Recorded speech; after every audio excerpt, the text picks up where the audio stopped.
Hey everyone, today we're tackling an issue that many of us had to deal with at one point or another, a dead hard drive. While it seems like a catastrophe, remember there is a plethora of methods to resurrect a non-functional hard drive. In today's video, we're focusing on a particular Seagate hard drive that's not just malfunctioning, but completely dead. Now this specific Seagate drive we have here presents an interesting case. Its behavior is a bit unusual in that it's short out whenever it's connected to a computer or even an external enclosure. To demonstrate, I'll go ahead and connect it to an external enclosure here. As you'll notice, the light on the enclosure, which typically stays on, turns off the moment the hard drive is plugged in.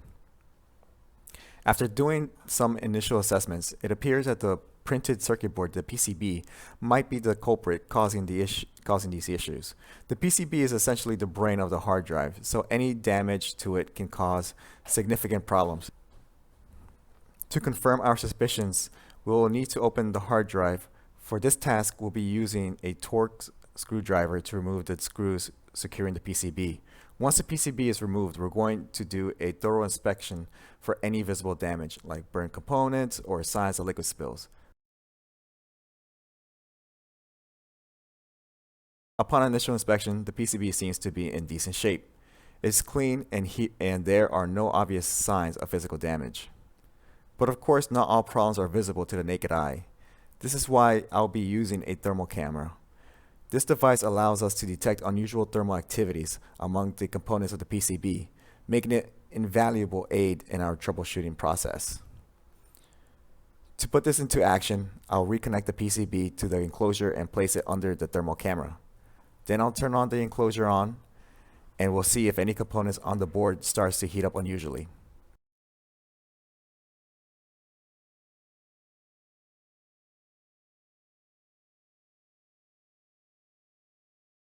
Now watch closely as the thermal camera does its magic.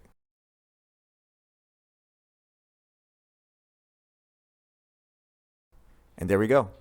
We can see that this particular component is glowing more than any other. In fact, if the only one glowing that brightly. Now remember, in the thermal camera's world, glowing means getting hot, and this component is particularly lighting up. Upon closer inspection, this hot heated component turns out to be a diode. The next step here is to remove the problematic diode. For this, I'll be using a hot air station, which allows us to safely and accurately desolder the component from the PCB.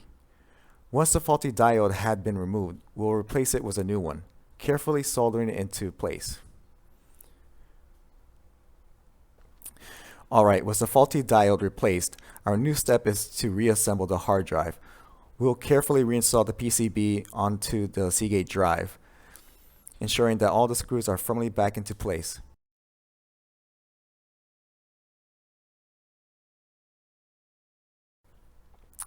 We'll connect the hard drive to the enclosure, switch it on,